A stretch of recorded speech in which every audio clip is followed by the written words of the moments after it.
A 13-year-old boy dies with the virus.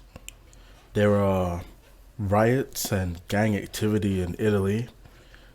The US and Spain's death tolls are having rapid increase.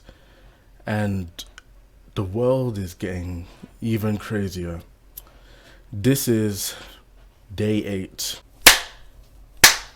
My day is sort of secondary to what's been going on in the world. All I did today was go outside and buy some food and some, shower gel, deodorant. I mean, yeah, you could argue it's non-essential, but I want to be clean either way, so here we are, right? But the world is getting a bit wacky. A 13-year-old boy in the UK tested positive for the virus, has died. Now, I don't know if he died as a result of the virus.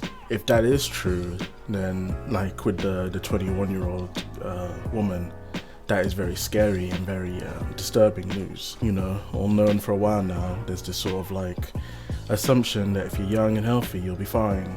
I mean, even if the odds are in our favor, that doesn't mean we're immune and we should be lax with anything. It's still gonna affect us all, and it's still dangerous. Yeah, that's horrible.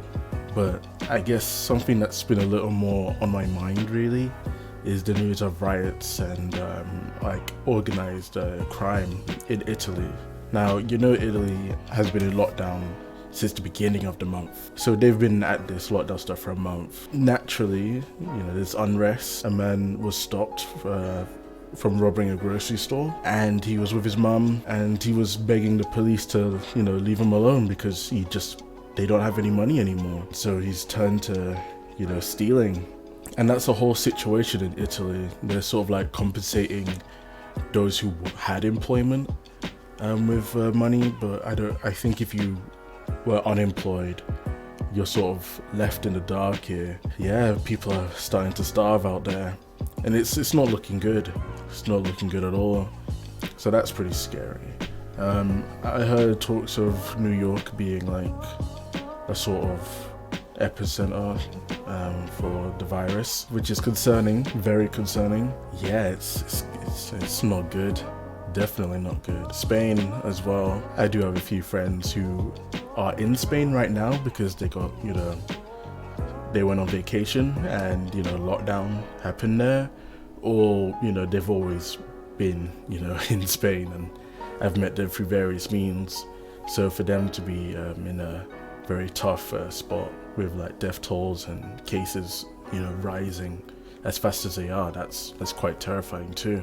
I guess the final thing that's on my mind has been about the police, right? Now, I mentioned a while ago when I took my, my first walk, that I saw some police, and I was like, oh, should I even get near them? Because what if they try and send me home or something? Well, from what I understand, the police have the ability to fine you and send you home if you're, outside without a valid reason, right? Now, I only go outside to eat or to walk, because if I don't walk, then my body's just gonna get weaker than it is, and if I don't eat, then again my body's gonna get weaker than it is. I can't really see a reason to just hang around outside, but apparently that's something that they can determine and act upon. Apparently some parts of the UK have their police forces taking things a little too far, stopping people, telling them to go home and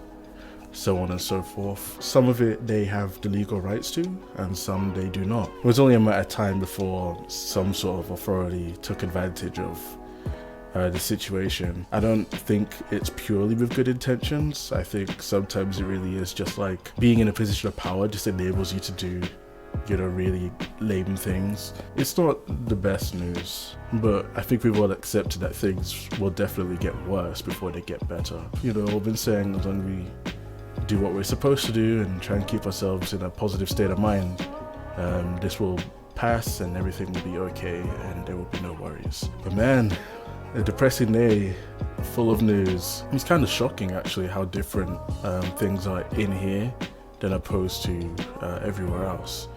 Because we have our measures and we have like the police, going around, I guess, not in large groups, but enough to notice, when they make up like, you know, a tenth of the cards a tenth of the cars on the road. If you go for a walk and any, you know, day of the week, you will hear an ambulance. That's probably somebody, you know, who's got the virus or is suspected of having the virus being seen. It's scary stuff, it really is.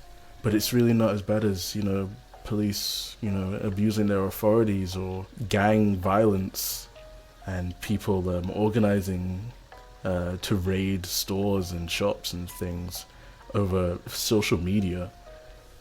Like, one guy in Italy was just, he had a video and he had a gun and he's like, yo, I'm gonna kill people for this food. Alright, and you could join me, or you can be, you know, one of the victims. It's absolutely insane. I just hope things don't get to a point like that in this country. Where I'm living, I don't think it's going to be much of a thing. The population's small and the people are old. But like in the cities, definitely that could be a real problem. Yeah, I really hope that doesn't happen, but we'll see, won't we? Like always, look after yourselves. Keep yourselves clean with, you know, the procedures. Stick to the social distancing. Wash your hands. Wash your whole body. Forget the hands. Just wash everywhere. And yeah, please look after yourselves. This has been vlog number 8, and there isn't a shred of humor in this one. Yeah. Good day. Not a good day. I'll see you tomorrow. Probably. I don't know. I know, I definitely will. See ya.